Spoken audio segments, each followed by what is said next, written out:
It says they're all in listen-only mode.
Good morning, everybody. It is 10 o'clock on Good Friday. I want to wish everybody a very happy Easter and Passover and happy 419 Day. We're going to go through an elevator speech version of welfare benefit planning today. And if there are any questions, always feel free to give me a call after the presentation. I'm not quite sure whether we're going to be able to have time to entertain questions today, but I will entertain calls at area code 818-380-0034. I'll give you that number at a later time, but please feel free. Anyway, all good presentations begin with disclosures. So now that we have gotten rid of all of the good information, let's talk about moving this forward. So a good question to start any presentation is, what if? You could offer your business client an insurance policy with deductible premiums. Well, we've been doing that in the qualified plan arena for many, many years, so this isn't that exciting. What if you could offer your client a policy with the option of tax-deferred internal cash value buildup? We've talked about life insurance doing this for years and years. Again, not that exciting. But when you add the first two slides with this slide, with the option of tax-free access to cash values for benefits, that puts us in a very rarefied arena. It's tax deductible going in, it's tax deferred during the accumulation process, and it's tax-free coming out, as long as it's used for post-retirement medical reimbursement purposes, which is what this entire presentation is about. The concept is, if you retire and you get Social Security, the government has a hole in the bucket. Part A is free. What do we get for free? Not a whole bunch. Part B, you get the privilege of paying for. There's still a hole in the bucket. So you have supplements, you have Part D, all sorts of other things that go on, and there's still not full protection for you in the medical insurance field. So therefore, we have come up with an opportunity that will pay for every known unreimbursed medical expense. It's called Section 213D of the Code, or publication number 82. If you look at it, it's a laundry list of things that can go wrong with the human body and that we can cover with this type of plan. People always ask, how can it be tax deductible, tax deferred, and tax-free coming out and still be in compliance with all IRS codes, notices, and regulations? This particular section of the code gives us a benefit that no other section does, and that is the opportunity to deduct the contribution. So this is going to be a business-owned concept where the business is going to make a contribution to a trust, the Commonwealth Benefit Trust in this case, which is going to be 100% deductible minus only the pure cost of insurance. Now, as you all know, the pure cost of insurance is really very, very minimal compared to the full cost premium that people always pay. So you got roughly a 90 to 95% deductible contribution going into the trust. The trust is going to turn around and it is going to purchase a life insurance policy. So it's going to take the contribution from the business and it's going to make a purchase of a life insurance policy. And we use a life insurance policy because we are inside a taxable trust. We need a tax-deferred accumulation vehicle. And other than life insurance, there's not a whole bunch out there. So we use a maximum funded index universal life with an increasing death benefit to retirement age. We level that death benefit out at retirement age, which we refer to as entitlement age. And then we utilize the funds on the inside of this policy, withdrawals to basis, and then loans thereafter to reimburse any medical expense that comes your way. What if the tax-free benefits are the subject of intense and increasing interest to business owners and their employees? Think about what Bill Clinton did to his wife Hillary all those years ago when national health care came to the forefront. She got thrown to the wolves. And we're still talking about health insurance today, whether it's Obamacare or Trump Care, which wants to get rid of Obamacare or whatever. So health insurance for groups is still a very viable talking point in any conversation that you may have. Would you be interested in the potential benefits for your clients and the potential income for yourself? Now, this is a very interesting question because people always look at this particular slide and they say, why on earth would you talk about your commission? Well, the company that started this particular slide presentation and actually provided the disclosure on the front slide that we spent so much time on, they got sued for $350 million many years ago because one of their agents apparently sold some nurses in Florida a retirement income program, and they thought that's what it was, a retirement income program. And it turned out to be a life insurance policy, and it happened to be the old variable appreciable life that Prudential sold, which, if underfunded, collapsed just about the time these people were retiring. So here you were paying premiums on a policy that you thought was going to provide your retirement, and surprise, surprise, when you got ready to retire, Prudential sent out a notice that a much larger balloon payment was necessary to keep the policy in force beyond the age of 65. $350 million later, they were forced to make good on every policy as if they had been fully funded and would provide a retirement income. So we decided, let's not get caught in the same trap. Let's do in a way what New York requires you to do anyway, which is disclose your compensation up front. And in this case, all we're talking about is we use this presentation for both agent training and for consumer presentation. So we want them to know there is a life insurance policy involved, and guess what? They're going to know anyway at the end of the year via Form 5500 filings what the total compensation paid on the product is anyway. So why not tell them up front and say, hey, it's a life insurance policy. We earn our living selling life insurance, and we're using it inside a taxable trust so that the income and the earnings that come out of this thing are going to continue to be tax deferred and tax free. So such an opportunity is currently in place for you and your clients, and the opportunity is, and this is blatant advertising, Commonwealth Retirement Security Program. This program was granted the right by the State Department of Insurance for either 1 hour or 3 hours of continuing education. And because they looked at it and said it is so generically clean and complies with the code so completely, it was one of the very first times that they actually allowed us to use the marketing name within a continuing education presentation.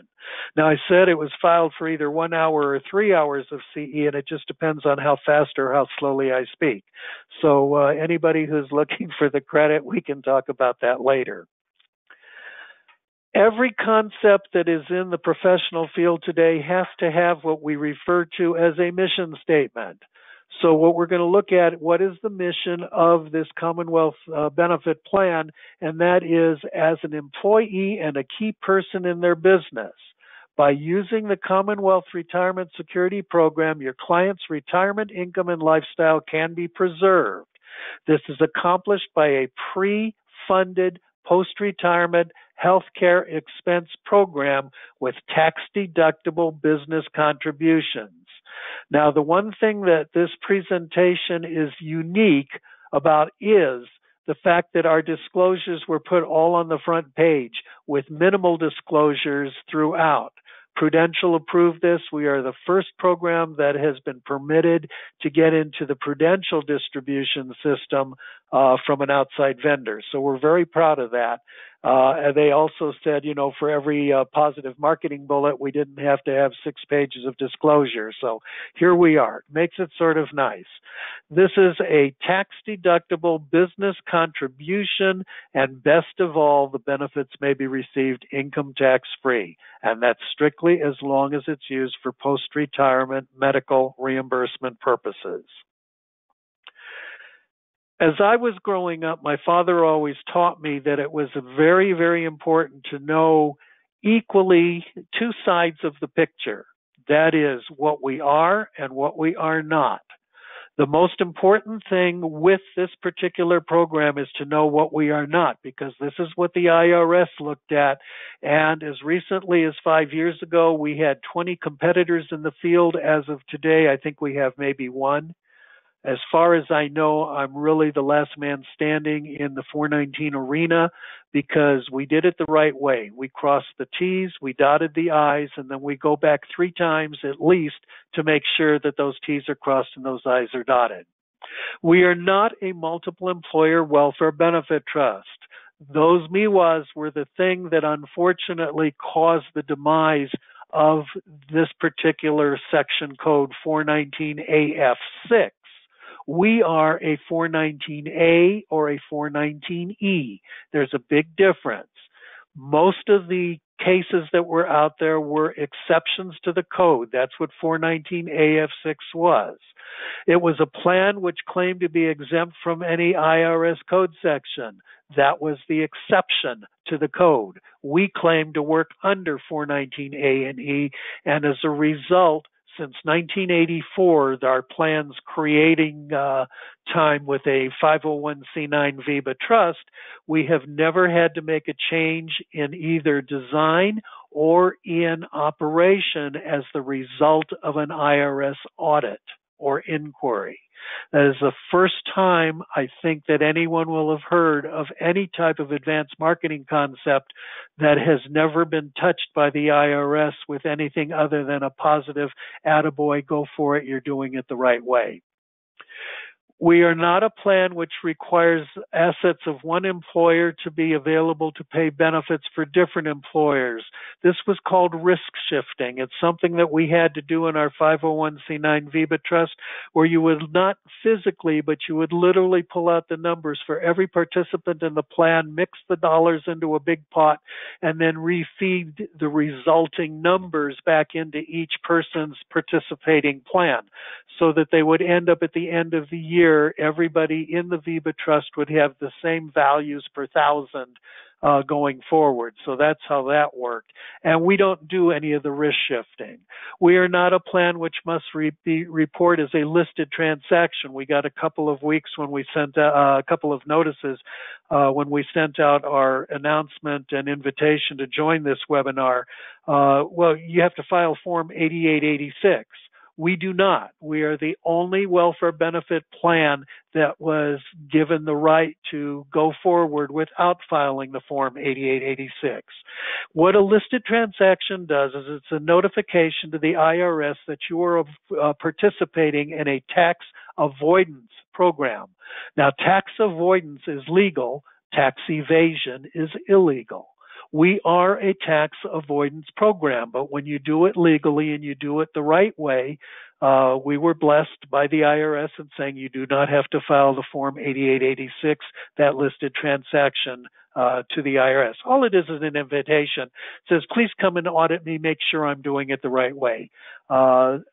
If you have any CPA friends or advisors or centers of influence, call them and ask them how many times they would like to welcome the IRS to come in and pat them on the back to show that they're doing their work the right way. It's not going to happen. The other thing is that we are not a deferred compensation plan as defined in the Internal Revenue Code Section 409A. We are strictly not a retirement income plan. We are the complement to the income plan, and we'll get into that later. Now let's take a look at what a welfare benefit plan is. It is compliant with Internal Revenue regulations, including but not limited to the numbers on the slide here. We try not to dazzle everybody with our brilliance in terms of all the sections of the code that we are compliant with, but it's because of those sections that we have, in fact, gotten the Clean Bill of Health, like I say, going all the way back to 1984. We are a plan which provides deductible employer contributions as specifically authorized under various IRS code sections. Again, those codes are listed up above. We are a plan which provides tax-free or tax-favored benefits to participants that are meaningful, meaning take your copays, your deductibles, your insurance premiums for both Medicare, long-term care, and any other medical expense policy. And these are all premiums that can be reimbursed under this plan once you have reached entitlement age. And we are very, very proud to be a plan which fills, they fill an important tax planning and employee benefit need for small, medium, and large employers. Now, I'm going to put a caveat on that.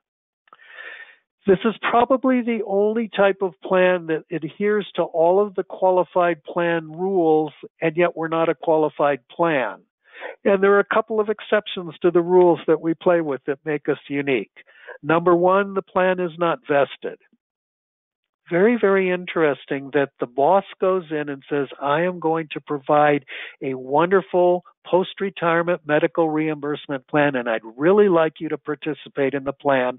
I'm going to pay for it because it's an employer pay all. The employees do not get to contribute.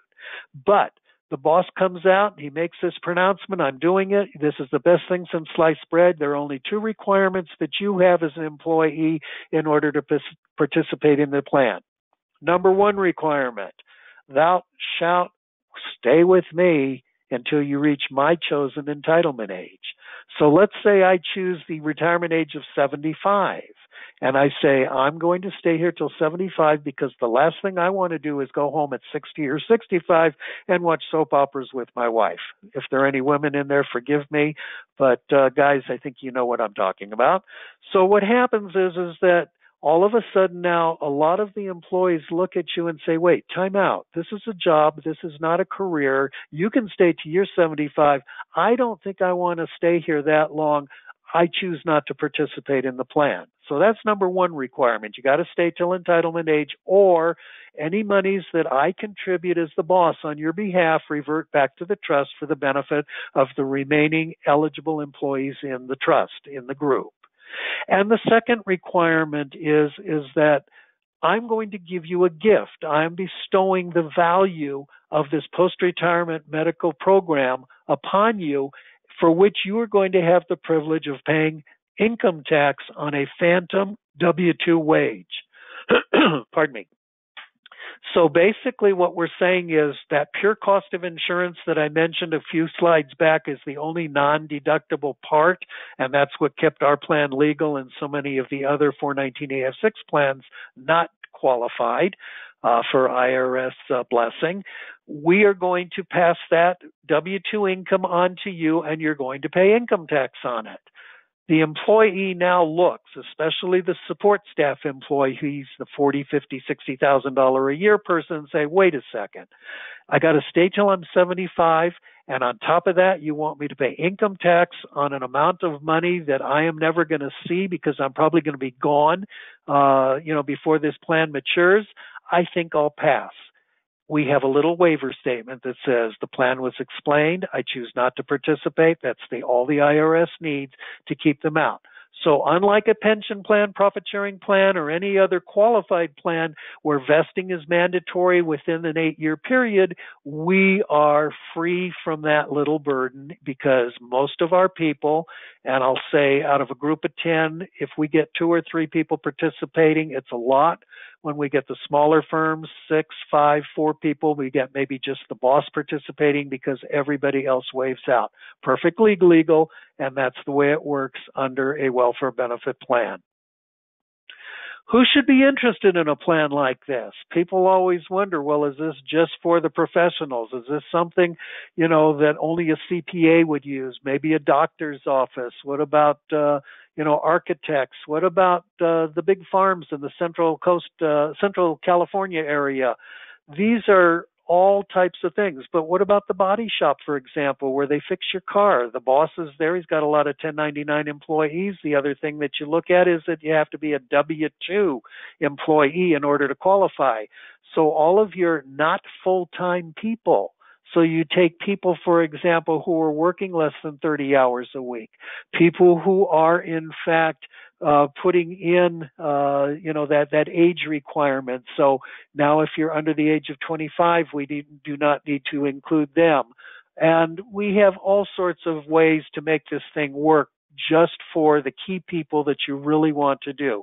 It's legalized discrimination is what it is. It's not discrimination because we include them all, we make it inclusive, but the code gives us so many ways to exclude people that it really works. So employers who see the need for additional retirement benefits for themselves, their employees, and any dependents.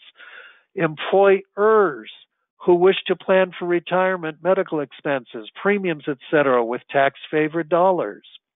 Employers who wish to supplement long-term care insurance policies on a tax-favored basis. Now, long-term care insurance is something that we will not put inside the plan because the government has already pre-established what those deductible premium limitations are based on age, and every year they change it.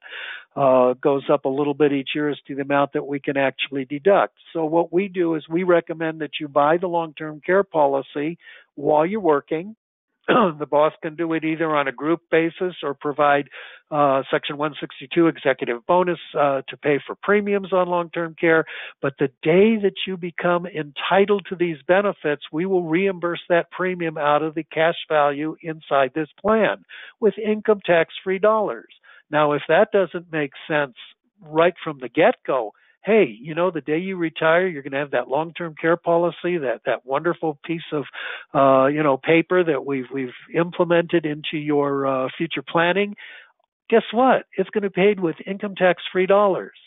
So that's the supplement that we're referring to is you're going to pay the premiums going forward, not the long-term care benefit itself. Employers who seek protection from claims of business creditors, the spendthrift clauses, all of that comes into play.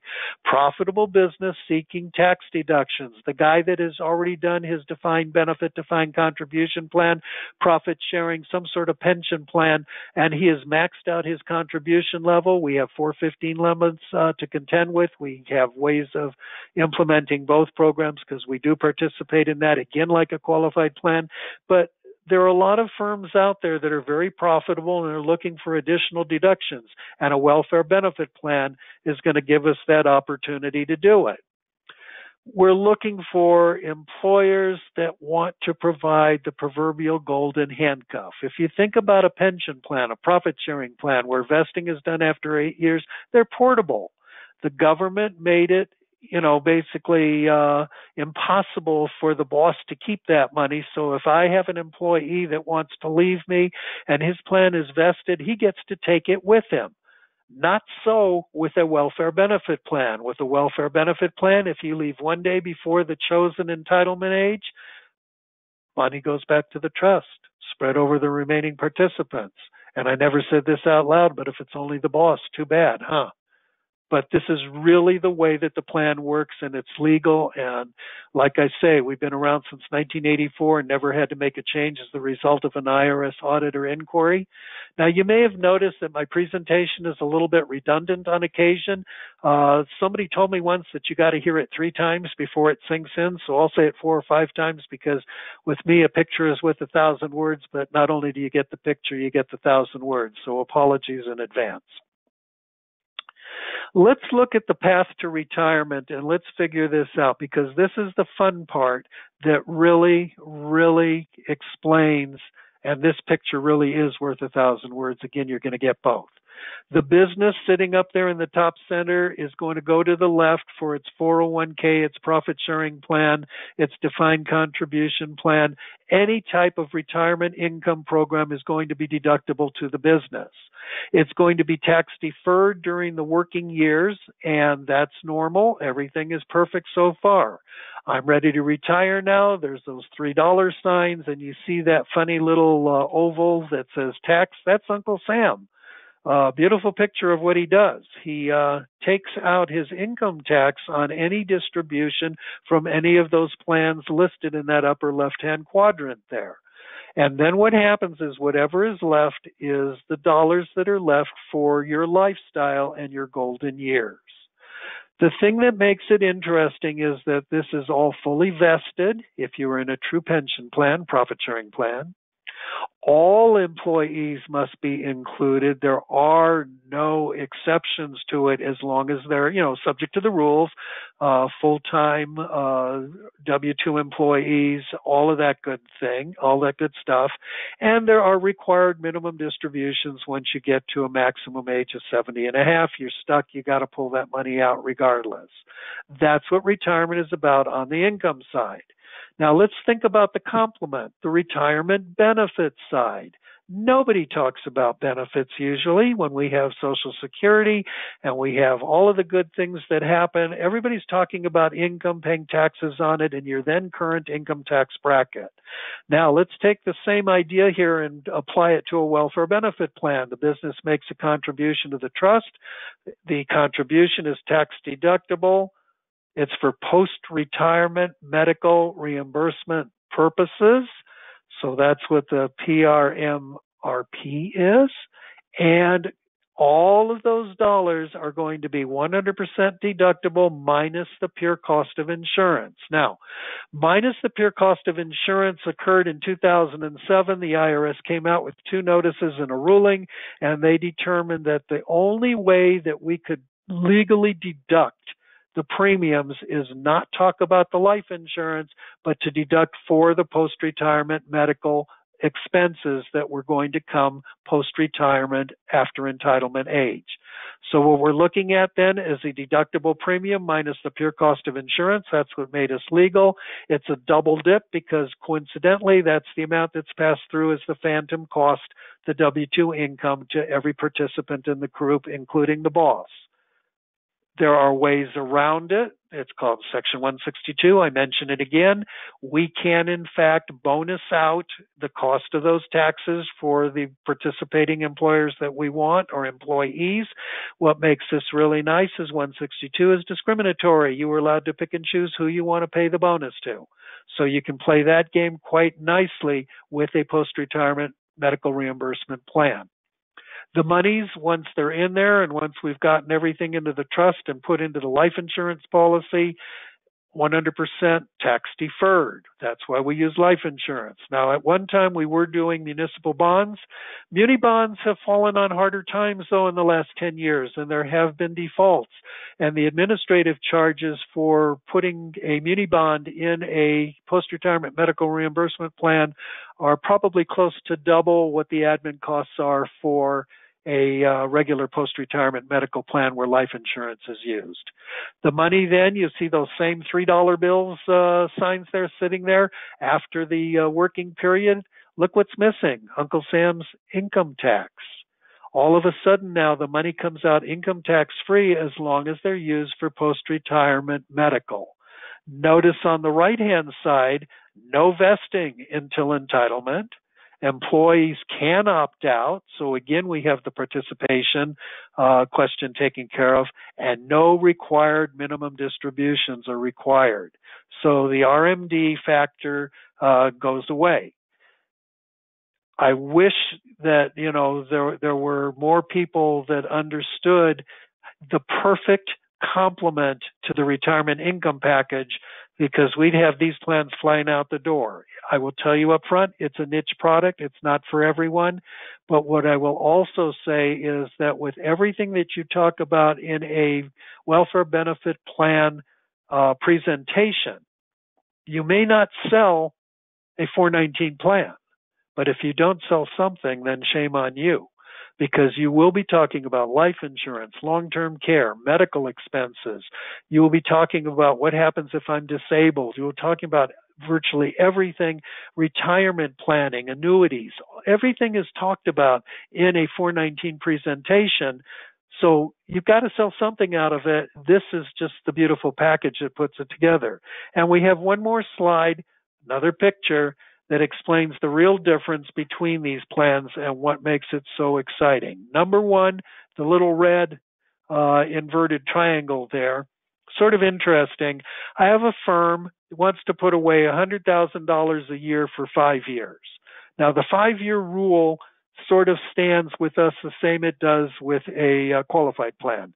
The concept is that the IRS wants 5 years of contributions so as to make it appear that you are truly planning for retirement and not looking for a tax evasion program, meaning you're going to cover windfall profits in 1 year and not make another contribution to the plan.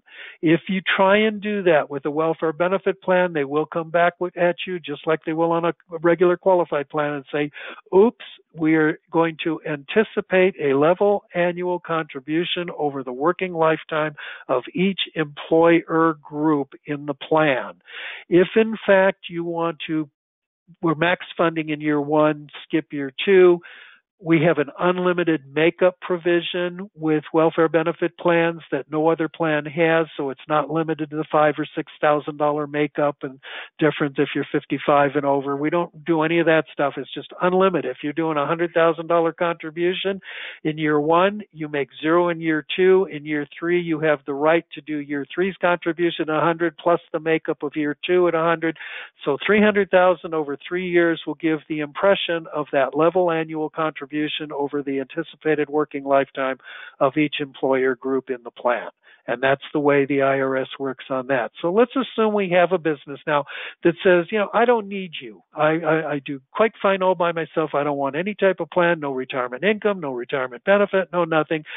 $100,000 a year because it's going in with after-tax dollars never makes it to even $500,000 over the 5-year period, because you're netting out, let's say you're in a 20% tax bracket, you're putting in 80 of the 100 is going to get actually into the plan.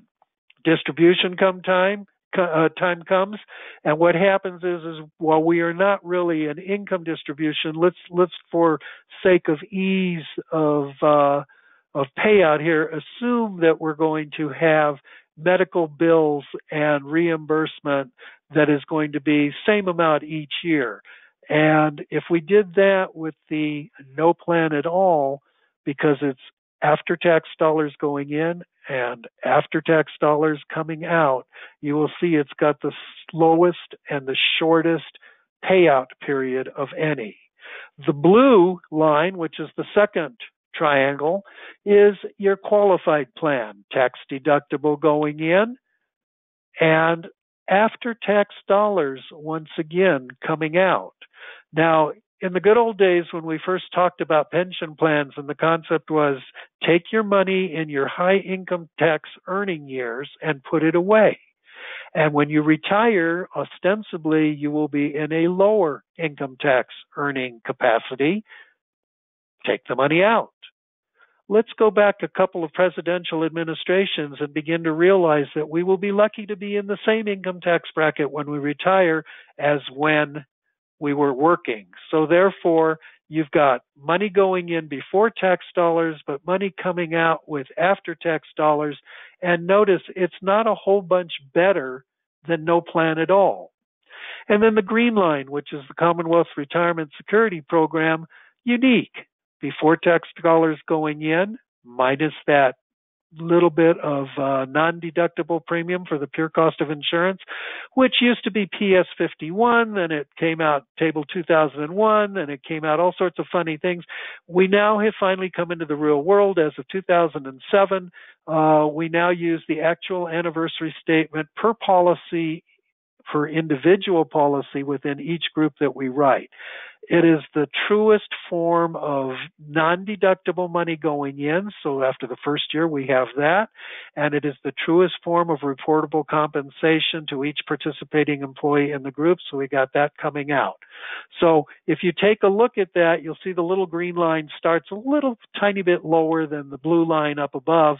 But then the distribution, because it is with before tax dollars, once again, as long as it's used for the post-retirement medical reimbursement purposes, it gets us to a much longer potential payout and a super complement to the retirement income side of the path to retirement. Let's ask a question. How many people do you know retired and did not have a single medical expense prior to the day that they're looking up at the roots? If you go back to the path to retirement, on the left-hand side, that's the after-tax dollars. Those guys, if you don't have to pay your medical expenses out of that, wouldn't that be a nice boost to the lifestyle and the gold in your income? And instead use the right-hand side. So now you see the complementary nature of the plan. And that sort of, wraps up what I have to say about 20 minutes early. Do we have a question and answer capability? I have Reed Tattersall in the office here. Yes, we do. So if anybody has any questions, now would be a great time to ask them, and I'll hold them up.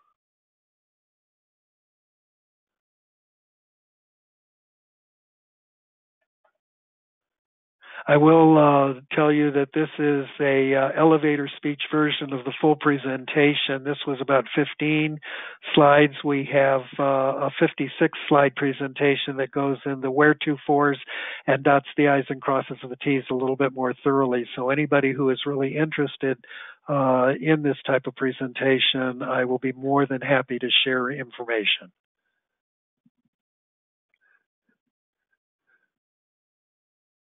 We are using primarily United of Omaha right now for the life carrier.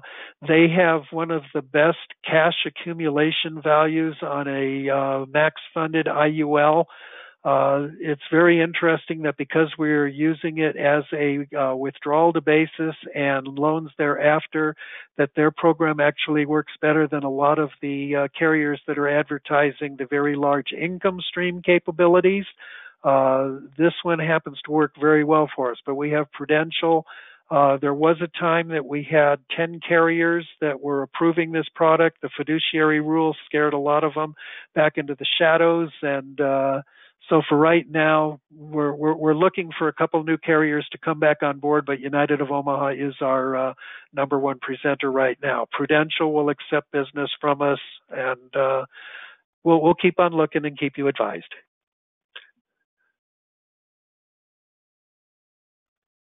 Yeah, let's see. All right, so the life insurance, the owner and the beneficiary is going to be the Commonwealth Benefit Trust on behalf of the business. That just means that what happens is that the contribution from the business is going to this trust. The trust is then going to be the owner and the beneficiary of the policy.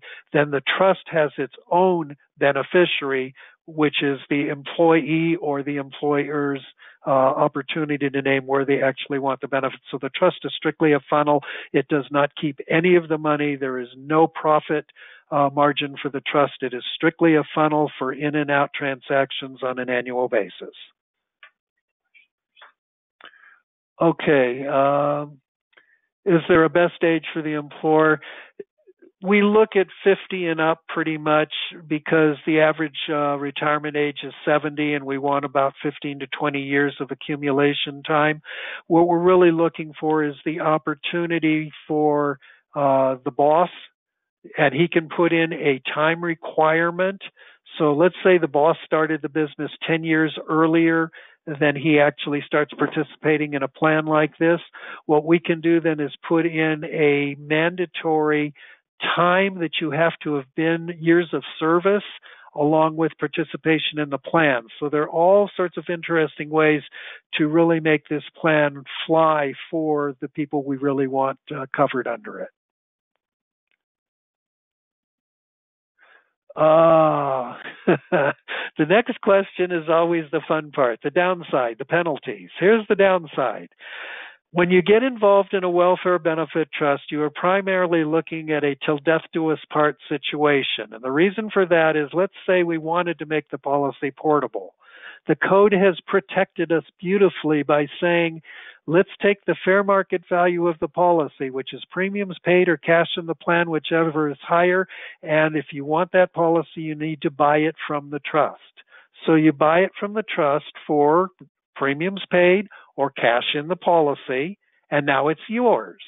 The minute we transfer it out of the plan, because it was purchased as with the before tax dollar situation, it's going to be treated as a premature pension distribution, and you get the privilege of paying income tax on the value of the purchase that you've just made.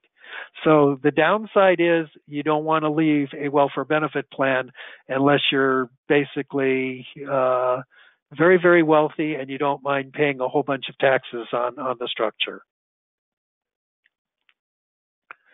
Okay, our next question says, what sort of death benefits? The death benefit that we look at is we base it on cash value now. So what we're looking at is the law allows us total latitude. They gave us absolutely no guidance in the code of how much money you could accumulate for this post-retirement medical benefit. So what we did is we went to the Employee Benefit Research Institute, EBRI, and we went to the Society of Actuaries for guidance, and they gave us the basic guideline that says a couple retiring at the age of 65 would do well to put away $1.5 million of cash per person. And so that's the number that we took. We can do a little bit more. We can always do less. So anything between $100,000 and $1.5 million cash value, and whatever death benefit is going to support that on an increasing death benefit schedule from inception to entitlement age, and then level thereafter. So we squeeze the benefit. That's something that came in the 2007 notices and ruling from the IRS, that thou shalt not pad the death benefit. So we are very, very close to a maximum non-MEC premium minimum death benefit for the welfare benefit plan funding. Another question that says, can the distributions be used for medical premiums? Absolutely. As a matter of fact, that's your first pit stop. Your first pit stop is going to be Medicare Part B, Medicare Supplement, long-term care insurance premiums. All medical insurance premiums are eligible for reimbursement out of a welfare benefit plan, and then you go to your copays, deductibles, and the list in that Section 213D or Publication 82. The next question says, is there a way to have life insurance? No. All right, here's the thing.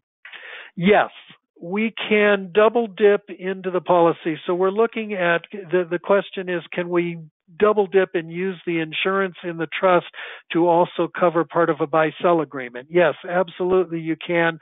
All you would do is have a buy-sell agreement that refers to the life insurance policy in the 419 plan. And the death benefit could then be out of the trust going to either, it's going to be whatever buy-sell agreement you're setting up, whether it's a cross purchase, whether it's an entity purchase, however you want to do it. You just name up the beneficiary. The owner of the plan is still going to be the Commonwealth Benefit Trust, but the beneficiary can be anybody out of that trust that each participant so desires. Okay, can the individual? Yes, LTC premium is absolutely one of the pit stops and highly recommended. Now, not the LTC benefit, but the LTC premium. All right, is this program? Who does the trust? The trust is a single employer trust. as opposed to the old AF6, the 419 AF6 plans, which were multiple employer. This is a single employer trust where the owner of the business is the trustee of his own trust. Now, the only time that this creates a little bit of question mark is if the owner decides he wants to use the insurance as a very small foundation for their own personal estate planning, in which case then we need to get a disinterested third party as trustee of the Commonwealth Trust. It can be done. It is not a problem. There just has to be direction in the trust document that says that the benefits in the cash value can be used for the care and feeding of the employee, in other words, medical reimbursement, and that does not disqualify them as the owner having control, because it's the trustee that says, I want to pay the medical premium for Mr. X for whatever it may be. What additional cost is there to the program? Okay, if we look at this from the standpoint of setup and administration, there is an $1,850 setup fee. There is a first-year admin fee of $1,850. So the first year is going to be about $4,000 by the time you add in $100 per person for the screening, $100 per policy for making sure that the ownership provisions and the beneficiary provisions are correct. And then there is an assets under management fee, which starts at 0.8% of the first $150,000 in trust, and it goes down to 0.1% at $1 million and over. So it's a very, very reasonable admin fee, and that's set up by our Commonwealth Plans Administration. I don't share in that. That's strictly a separate administrator. He is a fiduciary, so his father designed the plan back in '84. His father passed away about 5-6 years ago, and now Mike Williams is the administrator of Commonwealth benefit plans, and he's the guy that does the Form 5500s, the filings, and all the stuff that keeps this plan in the bright side of the IRS's eyes. All right, what happens to the dollars still in the trust in the employer's death? Because this is a life insurance policy, it's a unique opportunity to buy life insurance with income tax-free death benefits passing to the employee's beneficiary. He names that beneficiary as part of the Commonwealth Benefit Trust beneficiary designation. So when we buy the policy, let's say it comes to United of Omaha. United of Omaha shows Commonwealth Benefit Trust as the owner and beneficiary. Then the Commonwealth Benefits Trust has its own beneficiary designation. Again, it's just strictly a funnel between United of Omaha and the beneficiary of the employee. They get 100% of the death benefit minus any reimbursed claims. So we use an increasing death benefit. Let's assume that the policy, just for ease of illustration, is $1 million face. And let's assume that at age 70, when the employer has retired, closed the plan, or whatever, he started to withdraw some medical expenses. So he gets his Part B of Medicare, he gets his long-term care insurance premium, $10,000, $15,000 a year. 4 or 5 years go by, and the death benefit has gone from $1 million, let's say, to $1.5 million, and we've pulled out maybe $250,000 of reimbursement. I've got $1.25 million left in the plan. That $1.25 million is going to go to the trust beneficiary in full.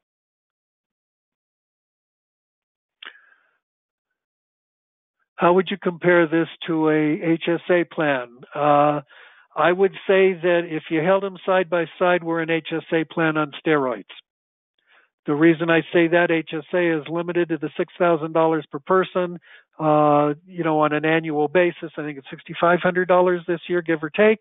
But our plan is limited to whatever it takes to fund up to $1.5 million potential cash value at entitlement age. So all the rules, all the regs, pretty much identical. The big difference is the amount of contribution that is available for a welfare benefit plan. What protects the client from Commonwealth Trust? Well, it says, all right, the full question says, what protects the client from Commonwealth Trust walking away with the cash value? The Commonwealth Trust, to remember, is a self-directed trust. So the Commonwealth Trust is the boss. So the boss, of the firm where they're working, and this is a trust document which is filed. It's the same question you would have. I have a policy on me. My wife has a policy on her. What's to prevent my wife from taking the cash out of my policy? Same thing's going to apply. You're not going to have that happen. Doesn't the trust have a beneficiary designation that they have to be Yes. to? Yeah. Well, again, the trust has its own beneficiary designation, and that is a legal document. Once again, that is enforceable by court. Okay, so what happens to the accumulated amounts if the employee dies before age 70? The death benefit is going to be paid. This is a regular life insurance policy. So pre-retirement death benefit, post-retirement death benefit treated exactly the same. Income tax-free goes to the Commonwealth Benefit Trust, then distributed to the Commonwealth Benefit Trust beneficiary, which is the employee's spouse, or it could be the lamppost outside the guy's front door if they wanted. There's no requirements on who that beneficiary is going to be. Don't business owners get to deduct 100% of the LTC premium when paid? If it's a business plan, yes. If it's an individual plan, no. But they still don't put it inside a welfare benefit plan because that premium is not deductible within our plan. We take the government table, and whatever they can deduct outside our plan is that deduction, which is why we say buy it outside and then pay the premiums once you retire. In the good old days, you could buy 10-pay policies. I know there's a couple of carriers out there now that are bringing back the old-fashioned 10-pay. If you want to, give us a call, we'd be happy to run numbers for you with National Guardian Life. Probably one of the best long-term care policies, look-alikes from the good old days where you can have every bell and whistle, and when you care enough to spend the very most, look at National Guardian Life for the full-bore long-term care insurance opportunities available. There are other companies that are looking to come back and bring back the zero-day elimination period, the lifetime benefit, the 5% compound interest, the shared care, you name it. The bells and whistles are all there for a price. Is this plan, well, you say informally funded. By that I mean, does the life insurance have to be on the retiree or on any? No. It has to be, each person has to have their own independent policy. We have tried on a couple of occasions to do the group idea where we'll put the cash values on the boss's policy, but it makes for a little bit of a bookkeeping nightmare if the employee leaves the firm. What's vested is zero, so you remember he doesn't get to take any with him, and all that reverts then back to the boss. So we thought that might be a good idea in the beginning, but I think the IRS looks at it a little bit by saying that's not quite the way it should be. So we're saying each person should have their own individual policy. So if executive is uninsurable? If an executive is uninsurable, we can put it on if an executive, a key person, we can do it on a spouse. So we do have spouse coverage available, and when you do that, then one of them gives up the death benefit, especially if you do a last survivor policy. We can do it on a last survivor, then the second to die will pay the death benefit, but the cash will be on the inside of the policy, fully protected and available for reimbursement purposes.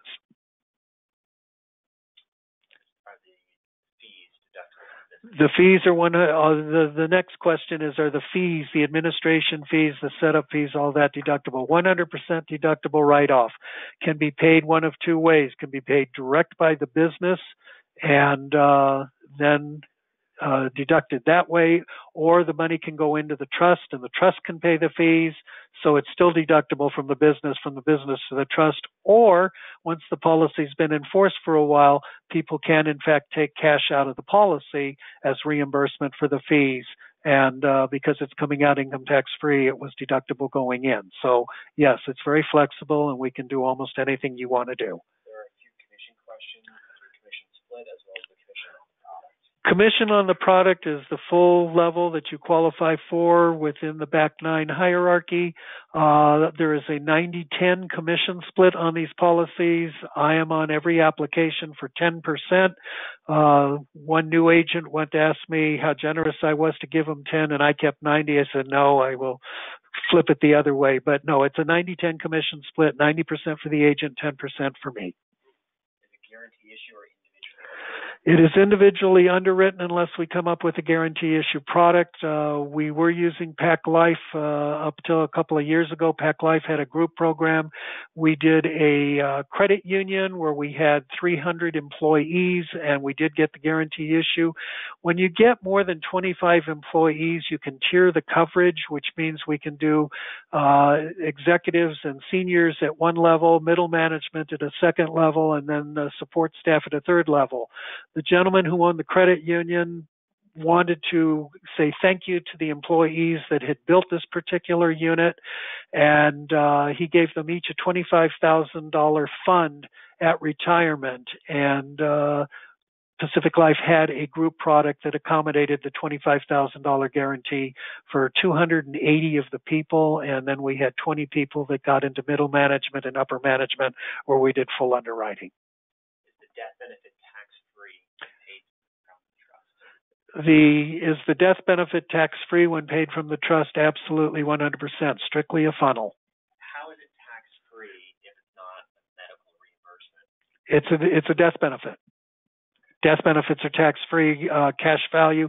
And don't forget, when you pull cash out of a life insurance policy, as long as the policy is still in force, even if it's not for medical expense benefits, you can pull cash values via withdrawals and loans, and there's no tax liability. The only time you hit a tax liability is where the overloan protection broke down, the policy lapses before you do, and your money out exceeds your cost basis, which means there's a tax liability. But so there's no difference here. There's confusion. Somebody thinks it's a 5-year funding period. The 5-year funding period is totally flexible. What it is a minimum that the IRS looks at and basically said, ladies and gentlemen, anything that you do shorter than 5 years is an attempt to get into our pocket and not pay us our just due in income taxes. So what happens is that we take a look at the qualified plan rule. It says as long as the plan is in force for 5 years and is funded properly for 5 years, we will not look at that as a tax evasion program, and that in fact it will be okay to have a shorter than 5-year period. Now, the only problem we have is that you cannot do a short pay on a welfare benefit plan. So you can't prepay your premiums and make it a 5-pay plan, and so your policy's paid up, let's say, at the 5th year, and you're still going to be working for another 5, 6, 7, 10 years, whatever. The IRS definition for welfare benefit plans is premiums must be level over the anticipated working lifetime of each individual in the plan. No short pays. Question about the ideal candidate, business types, industries. Ideal candidates, the best people to look at are the professional marketplace as a start. So your CPA offices, your doctor's offices, your attorneys, partners, junior partners. Then you get into small businesses. Look at body shops, auto body shops. They're a great source because the boss makes a ton of money and the majority of his people are 1099 people. Now, the new tax ruling talking about are you going to be a 1099 employee or are you going to be a W-2 employee will come into play, and we still have that to play out and see how that's going to affect the real world of employer-employee relationships going forward. But for now, the ideal candidate is he who has more money than they know what to do with on the qualified income plan and still wants additional tax deductions. So any business classifications. So just so you're aware, we filed over 300 trusts because to sell these plans, you have a 3 contiguous state rule, which means a state touches 2 other states. That state has to have, those 3 states have to have a trust, and then each a group has to have an engineering trust, a doctor's trust, a nurse's trust. I mean, they're unbelievable, all the trusts that they do. And it's just that's basically the way it works. So we have all of the trusts covered, all of the employment groups covered, and it's just an open opportunity for anybody who'd like to participate. The slides are definitely available. The easiest way to do that is send me an email, Paul, Paul, at BACK, BACK, the numeral 9, INS.com, and just put CRESP, CRESP, in the subject line PowerPoint, and I will be happy to send out the elevator version, which is the 15 slider. I think that gets most of our questions. I want to thank everybody for their attendance on Good Friday, and we'll look forward to a lot more questions. Thank you.